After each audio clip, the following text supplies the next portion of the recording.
Hello and welcome to Always in Escrow with Serena Appel and Colby Burchin. Hello, Colby. Hello, Serena. I am thrilled to introduce our guest, Tim Beasley, the founder of Gent Row, who has over 13 years of experience in fine men's style and tailoring while providing bespoke services and luxury goods. Those traits run deep in the family, and we are going to discuss all about it on this episode. Today, Gent Row serves discerning men throughout the world with both in-person and virtual concierge-tailored clothing, as well as one-of-a-kind uniforms for luxury resorts and hospitality brands. Tim, welcome to our show.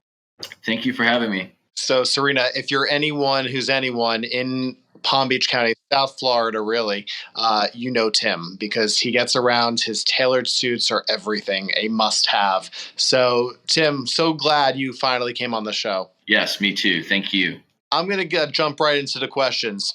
Share the story behind founding Gent Row. I first started with representing other Italian designers out of Italy, major Italian designers like Brioni and Canali and Keaton was one, Palzilieri, Ravasolo, and all these other brands. And so I worked in retail and retailed these designers. And then and I did that for about 8 years. And then in 2016, I decided to create my own label offering the same piece goods as the top designers in the world. The best tailoring houses, use the same tailoring houses, and really learn the in and outs of everything that you really needed to know as far as putting everything together, and the pattern making and all that to create a product that was more sensible in price point. So I offer that same level, if not even better, actually today, since things have really changed with a lot of buyouts with the top. In my world, the sartorial designers, for men. So I offer a lot of that old school, 100% hand tailoring, piece goods to every, the public. I knew how I was going to put it together, but I needed to come up with a name. So I basically just did a Google search to see, what were some of the top terms that came up for, luxury menswear, and gentlemen was one of the top, and the other one was Savile Row.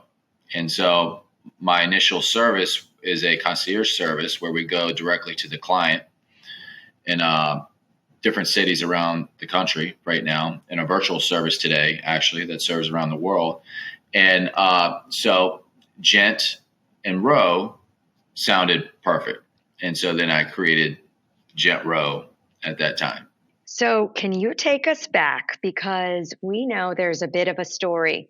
This fashion for men and high design is in your roots.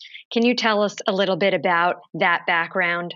R.L. Thornton, who was my great-grandfather, and he was the mayor of Dallas. So it's pretty funny how this happens, but anyways, he owned the Mercantile Bank, and the Mercantile Bank was responsible for, originally Neiman's back in the early 1900s. Neiman's was just a menswear store. It didn't sell women's clothing at all, actually. So he was responsible. The Mercantile Bank was responsible for giving the first loan to Neiman's to become Neiman Marcus, so they can start offering women's. It's pretty interesting because right now we have a buy in place with Neiman Marcus for our first retail initiative. And that story was brought up, and it so happens that the person that is the director of luxury goods for menswear and men's accessories and stuff like that, his father was actually worked in the Mercantile Bank and was part of the same deal that my grandfather had put together. So it's pretty interesting how we had that in common. Wow. That is fascinating. Look at that. So, Tim, elaborate on the creative process behind developing a new menswear collection from concept to final products. Yeah, it starts with the fabric. It really just starts with the fabric. So you really have to keep your eye out on the mills, the eclectic mills that have very small production, and you need to have an eye for, how someone would wear that, or what's going on today, realistically, what's going on today, not what's on the runway, but like realistically how real people wear clothing, how real men wear clothing. And at least in my category. Everything else is like putting together like a car or whatever it may be. So the canvassing on the inside, or the lining you're going to use for the trousers, or the lining inside the garments of the jackets, the canvassing inside the collars and cuffs of your shirts, and the buttons used, and all this. This is all known, they're accessories you're going to put together after the fact, but it all starts with the fabric. For us today, there's different territories. There's Northeast, Southeast, Midwest, and out West, and these people wear clothes differently. So the silhouettes of the garments, like for instance the jackets, they here in the Northeast there might be a little more structure here, so there's roping around the shoulder. For someone else out West, they're very casual. Leisure wear is very popular. So if you're gonna put these guys into more of a sartorial look, then they're going to have less structure, very, very like no canvassing, like a shirt jacket rolls right off the shoulder, very easy to put on, put off. They can wear it with jeans or dress it up, that kind of thing. So, when I see fabric, and that's what I do, I search earth for fabric. So, and I put these things together that way. That is fantastic. I actually have deep roots in textiles. My great grandparents were in textiles back in Europe, came to America, continued to kind of their textile businesses. And my grandmother ended up designing fabrics and wallpaper and all this stuff. So the foundation is truly, it starts with the fabric. Fantastic. Yes. And so as far as the collection, putting that together, then you start with the samples. You make the samples and put the models in it, and create a vision for that, to offer it and show it to the public of what your expression of how that particular fabric should be worn. Well, certainly your experience with many luxury brands and fabrics has led to, your differentiation in menswear. So what would you say are your unique, innovative approaches to designing menswear and setting it apart from others in the industry? One thing that I never get away from is the quality of how it's made. So today, if you were to put like something that we've made against like another name that you've known for years, decades, like not calling out any brands, but just, they go through changes. They go through changes because they're a different interest today. Maybe they've been bought out by a luxury group and they're still riding that wave of the brand. The brand, is used as a tool to build up stock price and this and that, whatever it may be.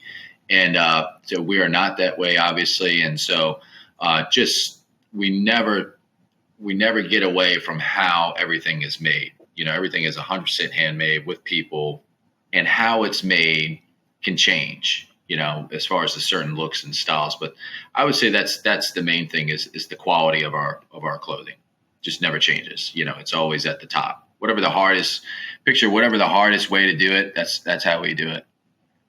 We try to do a lot of it. So I'm so curious. Could you share a memorable moment or achievement in your career that has had significant impact on you and the brand? The most significant thing that has ever happened was probably within that first week when I started, and it was just me by myself, and I'm just I'm on the ground, like a ground troop looking for clients, and just learning how to have courage to approach anyone about what you're doing. So, and I think you can only do that if you have the commitment level, and you can only have that commitment level if you're already sold yourself. So you have to be sold. You have to know. You have to have truth in like what you're doing is exactly what you say. It is the best. I know what's in it. I know what it takes to get here, to create what I've created, and I know it's going to be successful. So you have to ride that wave in the very beginning. And ever since then, it's just truth, especially now, it's just truth at this point. So every time we hit a new tier, of success, I would say, that the beginning few weeks of me going out there and trying to acquire clients with this brand new label no one's ever heard of. Some people knew of me, but it's not, to go and create a business out of virtually nothing. I would say that moment there in the very beginning of learning how to sell yourself, to give yourself the commitment level, to go out and have the courage to continue climbing is, I think every entrepreneur needs to have that, just to not only be successful, but to survive everything. I've gone through a lot of stuff actually, and also all of us with COVID, you have to have a commitment level to get through all that and to never get off path, and stay the path. Absolutely, Tim. This is your entrepreneurial manifesto. That's incredible.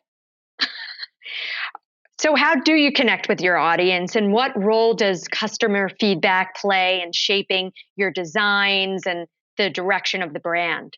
The customer feedback, is in the numbers. If numbers are steadily climbing and growing, and it's obvious you have some type of place here in the marketplace, and you take that and you figure out how you're going to reach 10 times the amount of people to show your product, and it's already proven. So like I'm doing here today with you guys on the podcast, I wake up in the morning and say, how am I going to market Gent Row today? So that's basically one of the things I say every morning. The clientele, they don't really influence the styling of anything, the clients. But I've dealt with so many, and our reps have dealt with so many, and the feedback from, just doing this for years, you have an idea. You have to have a pulse on what the customers want and like, even if they don't know. Because the reality is they don't know. They don't know. You have to show them. You have to show them what they want. And so that's what I continue and hope to continue doing, is showing the clients what they want.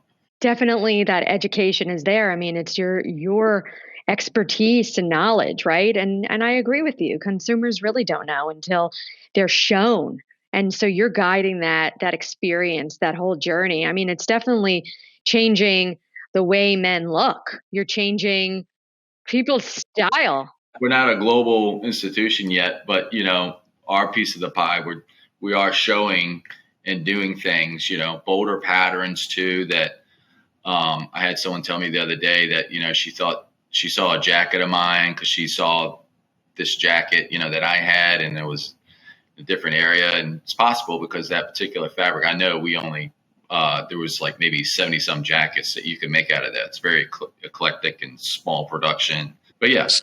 So looking ahead, what's your vision? Are there any exciting projects or collaborations in the works? Yeah, there are. I told you about the Neiman's buy. So we have that, the newly developed retail division. I could have always gone into independents, independent retailers. And that is still an option and a play.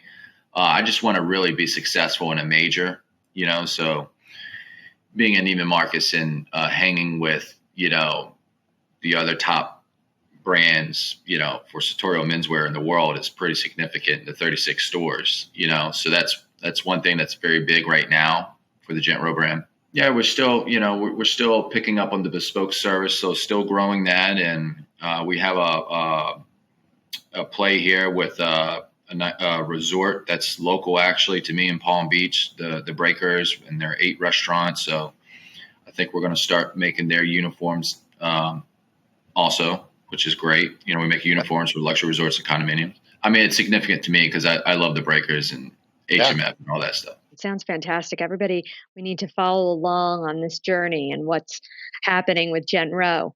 And we know you are so inspired to give back to the community and have developed the Gent Row Foundation to honor that vision. Can you tell us more? Yeah, so the Gent Row Foundation, we collaborate with other organizations, and it's been very successful very quickly. It's only about a year and change now that this thing has started. And it really started because, all the local charities in the other territories here in the U.S., there's a lot of people. I've donated so many suits to help raise money, basically. I realized that maybe we could do a little more. We could continue doing that, but we don't always have to take it out of our pockets, maybe, you know what I mean? So I remember one year we donated 192 suits or something like that in total for the charity season.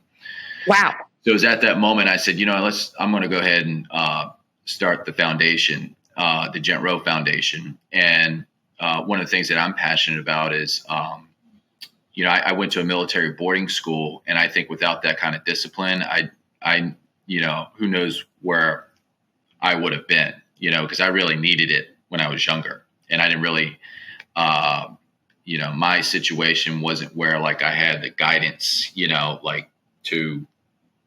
to stay directed, or stay focused on, being good at school and stuff like this. I was always an athlete.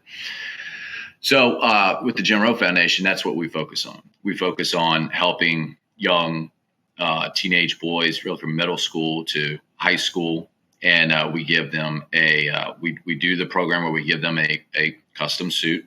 So they go through the experience. And most of these boys are, they don't have a father figure. They learn what they learn off the street. And it doesn't make for a good crime rate, in that area when they grow up. So what we're trying to do is rewire that and collaborate with other successful organizations. And we give the kids a checklist every day for their, it's called Taylor Core. And they have their goals that they set, their short-term, long-term, and every day what they're going to do to get there, in that vision.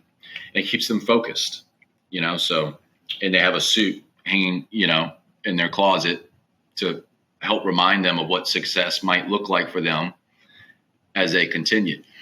And I think it's great because it helps them remember the brand, so hopefully we're very young with this right now, but maybe, 20 years down the road and they've finished college and they remember that Gent Row brand, back when they were, in a spot that wasn't so nice, and they'll remember us. And hopefully we help generations of young men actually be young men. And so that's the goal there with that. And we've worked actually with some pretty high level organizations. I was actually invited to the State of the Union address to meet with President Joe Biden, and which was pretty cool.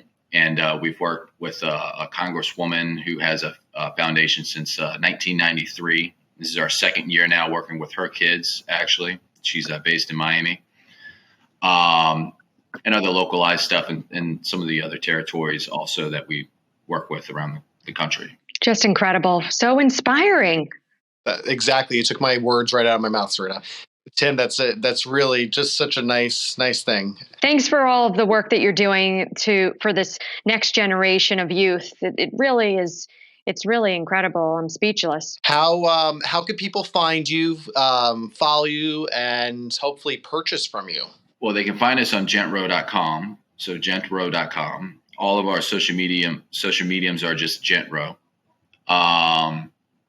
If they wanted to schedule an appointment with us, whether virtual or in person, they can just go to schedule appointment on gentrow.com.